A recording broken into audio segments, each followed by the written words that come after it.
This is the eighth talk in the series, and it's entitled Understanding Dukkha. And this talk was published elsewhere under the title Giving Up Good and Evil, and it was first published in Everything is Teaching Us. Again, this was translated by Paul Breiter, the ex-Varapanyo Bhikkhu. It sticks on the skin and goes into the flesh. From the flesh it gets into the bones. It's like an insect on a tree that eats through the bark, into the wood, and then into the core, until finally the tree dies. We've grown up like that. It gets buried deep inside.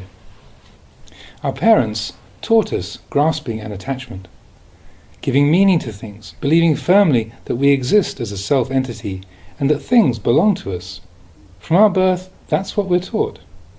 We hear this over and over again, and it penetrates our hearts and it stays there as our habitual feeling. We're taught to get things, to accumulate and hold on to them, to see them as important and ours. This is what our parents know, and this is what they teach us. So it gets into our minds, into our bones. When we take an interest in meditation and hear the teaching of a spiritual guide, it's not easy to understand. It doesn't really grab us. We're taught not to see and do things the old way, but when we hear the teaching, it doesn't penetrate the mind. We only hear it with our ears. People just don't know themselves. So we sit and listen to teachings, but it's just sound entering the ears. It doesn't get inside and affect us. It's like we're boxing and we keep hitting the other guy, but he doesn't go down. We remain stuck in our self-conceit. The wise have said that moving a mountain from one place to another is easier than moving the self-conceit of people. We can use explosives to level a mountain and then move the earth, but the tight grasping of our self-conceit, oh man. The wise can teach us to our dying day, but they can't get rid of it. It remains hard and fast. Our wrong ideas and bad tendencies remain so solid and unbudging, and we're not even aware of it. So, the wise have said that removing this self-conceit and turning wrong understanding into right understanding is about the hardest thing to do. For us Patujana, that is a worldling or an unenlightened person, for us Patujana to progress onto being a Kalyana Jana, which is a good person or a virtuous being, is so hard. Patujana means people who are thickly obscured, who are in the dark, who are stuck deep in this darkness and obscuration. The Kalyana Jana has made things lighter. We teach people to lighten, but they don't want to do that because they don't understand the situation, their condition of obscuration. So they keep on wandering in their confused state. If we come across a pile of buffalo dung, we won't think it's ours, and we won't want to pick it up. We will just leave it where it is, because we know what it is. That's what's good in the way of the impure. Evil is the food of bad people. If you teach them about good, they're not interested, but prefer to stay as they are because they don't see the harm in it. Without seeing the harm, there's no way things can be rectified. If you recognize it, then you think, oh, my whole pile of dung doesn't have the value of a small piece of gold. And then you'll want gold instead. You won't want the dung anymore. If you don't recognize this, you remain the owner of a pile of dung. Even if you're offered a diamond or a ruby, you won't be interested. That's the good, quote-unquote, of the impure.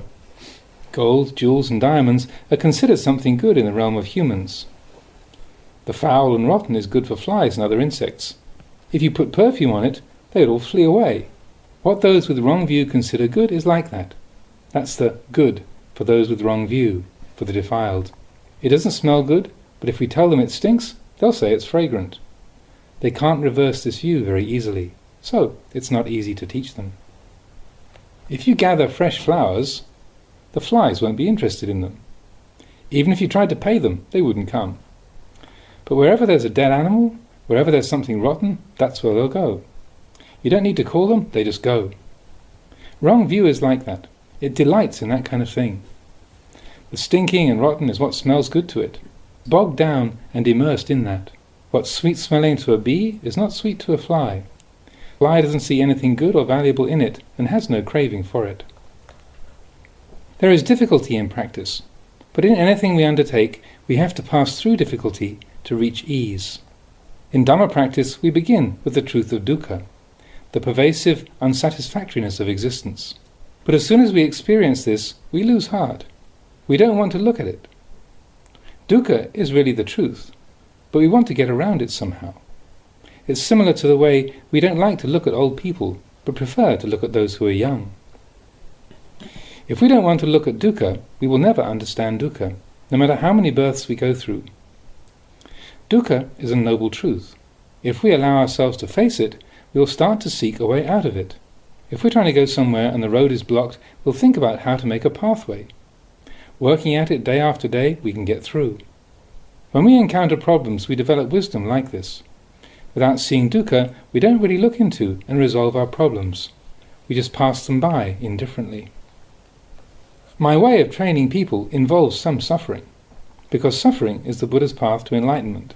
He wanted us to see suffering and to see origination, cessation, and the path. This is the way out for all the Arya, the noble ones, the awakened ones. If you don't go this way, there is no way out. The only way is knowing suffering, knowing the cause of suffering, knowing the cessation of suffering, and knowing the path of practice leading to the cessation of suffering. This is the way that the Arya, beginning with the stream entry, were able to escape. It's necessary to know suffering. If we know suffering, we will see it in everything we experience. Some people feel that they don't really suffer so much. Practice in Buddhism is for the purpose of freeing ourselves from suffering. What should we do not to suffer anymore? When dukkha arises, we should investigate to see the causes of its arising. Then, once we know that, we can practice to remove those causes. Suffering, origination, cessation. In order to bring it to cessation, we have to understand the path of practice. Then once we travel the path to fulfillment, dukkha will no longer arise. In Buddhism, this is the way out. Opposing our habits creates some suffering. Generally, we are afraid of suffering. If something will make us suffer, we don't want to do it. We're interested in what appears to be good and beautiful, but we feel that anything involving suffering is bad. It's not like that. Suffering is such a Dhamma, truth.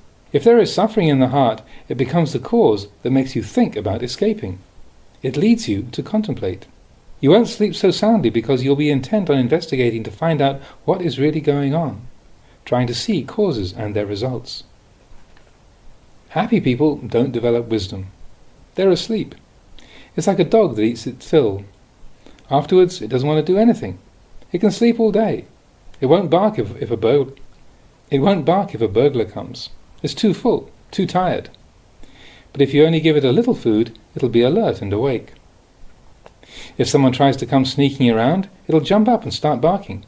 Have you seen that? We humans are trapped and imprisoned in this world and have troubles in such abundance, and we're always full of doubts, confusion and worry. This is no game. It's really something difficult and troublesome. So, there's something that we need to get rid of. According to the way of spiritual cultivation, we should give up our bodies, give up ourselves. We have to resolve to give our lives. We can see the examples of great renunciants, such as the Buddha. He was a noble of the warrior caste, but he was able to leave it all behind and not turn back. He was the heir to riches and power, but he could renounce them. If we speak the subtle Dhamma, most people will be frightened by it. They won't dare to enter it. Even saying, "Don't do evil," most people can't follow this. That's how it is. So I've sought all kinds of means to get this across. One thing I often say is, no matter if we are delighted or upset, happy or suffering, shedding tears or singing songs, never mind. Living in this world, we're in a cage. We don't get beyond this condition of being in a cage. Even if you're rich, you're living in a cage. If you're poor, you're living in a cage. If you sing and dance, you're singing and dancing in a cage. If you watch a movie, you're watching it in a cage. What is this cage? It is the cage of birth, the cage of aging, the cage of illness, the cage of death. In this way we are imprisoned in the world. This is mine. That belongs to me. We don't know what we really are or what we're doing. Actually, all we are doing is accumulating suffering for ourselves. It's not something far away that causes our suffering, but we don't look at ourselves. However much happiness and comfort we may have, having been born, we cannot avoid aging. We must fall ill, and we must die. This is dukkha itself, here and now. We can always be afflicted with pain or illness. It can happen at any time. It's like we've stolen something. They could come to arrest us at any time because we've done the deed. That's our situation. There is danger and trouble.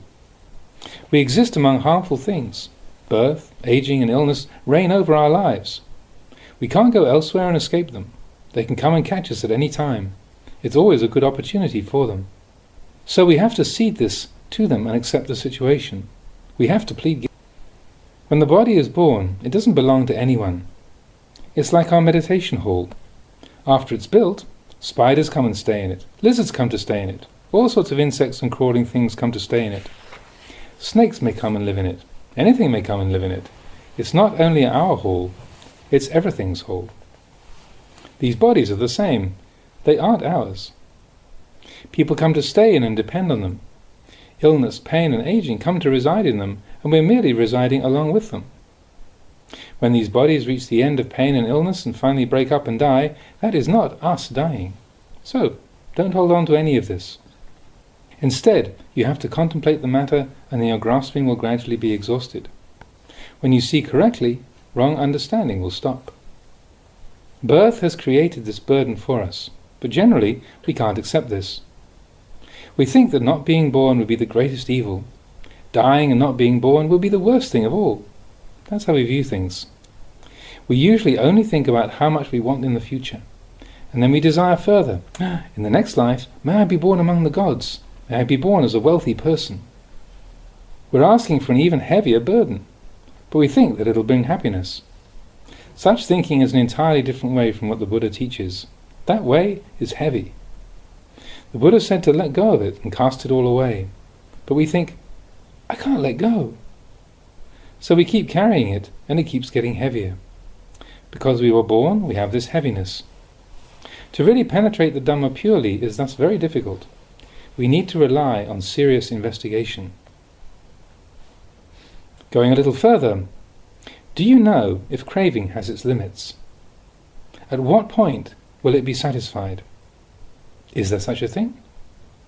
If you consider it, you'll see that tanha, blind craving, can't be satisfied.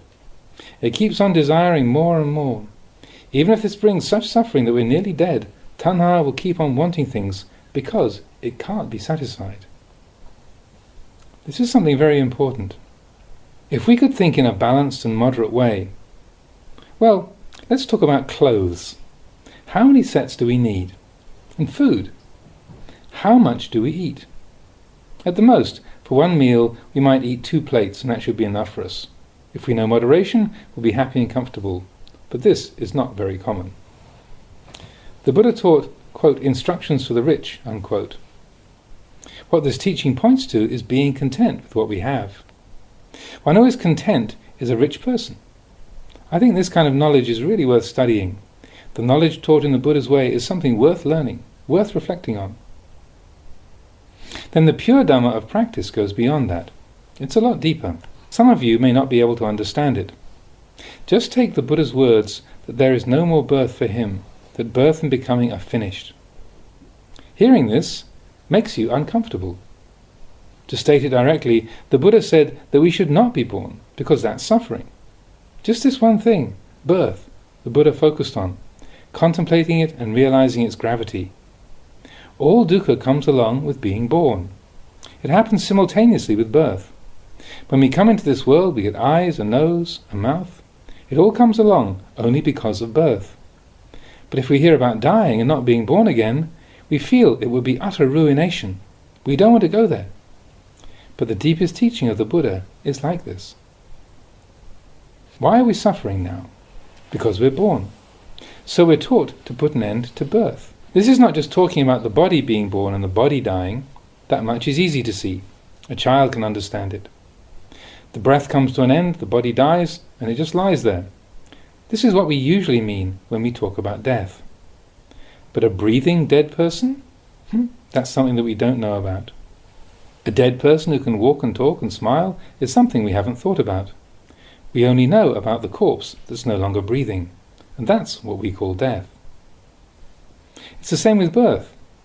When we say someone has been born, we mean that a woman went to the hospital and gave birth. But the moment of the mind taking birth, Have you noticed that? Such as when you get upset over something at home. Sometimes love is born, sometimes aversion is born. Being pleased, being displeased, all sorts of states. That is all nothing but birth. We suffer just because of this. When the eyes see something displeasing, dukkha is born. When the ears hear something that you really like, dukkha is also born. There is only suffering. The Buddha summed it all up by saying that there is only a mass of suffering. Suffering is born and suffering ceases. That's all there is.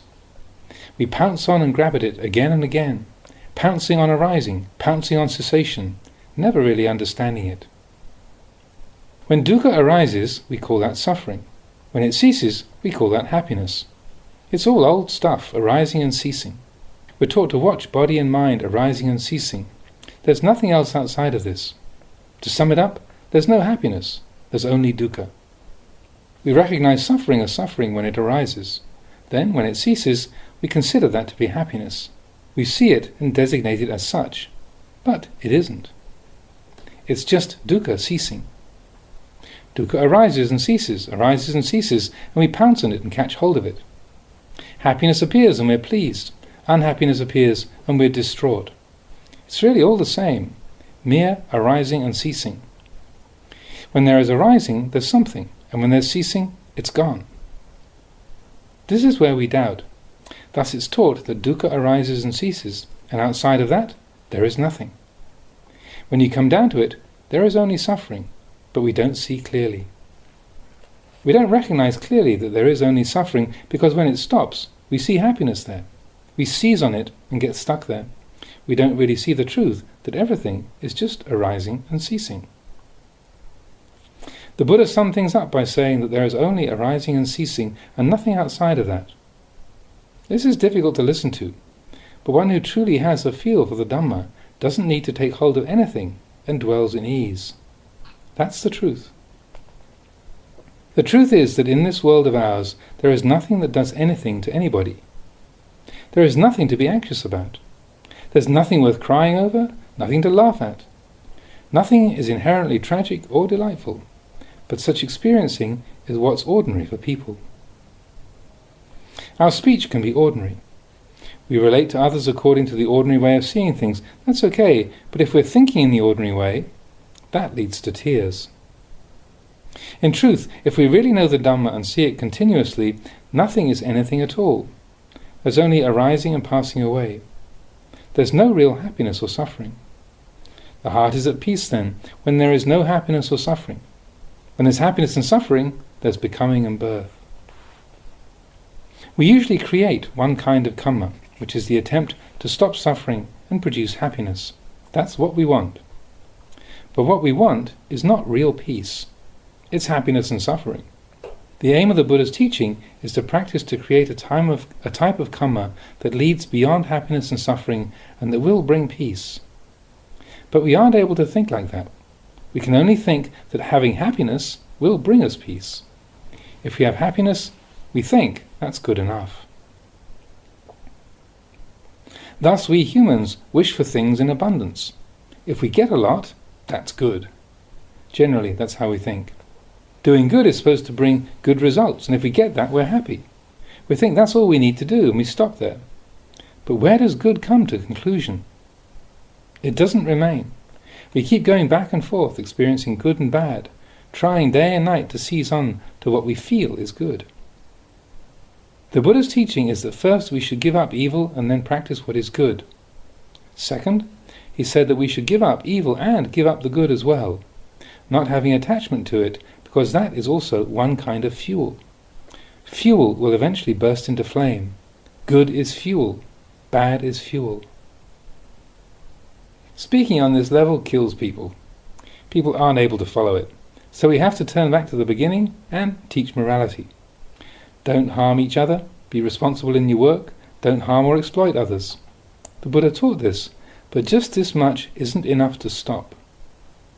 Why do we find ourselves here, in this condition? It's because of birth. As the Buddha said in his first teaching, the Discourse on the Turning of the Wheel of Dhamma, birth is ended. This is my final existence. There is no further birth for the Tathagata. Not many people really come back to this point and contemplate to understand according to the principles of the Buddha's way. But if we have faith in the Buddha's way, it will repay us. If people genuinely rely on the 3 jewels, then practice is easy. Here on.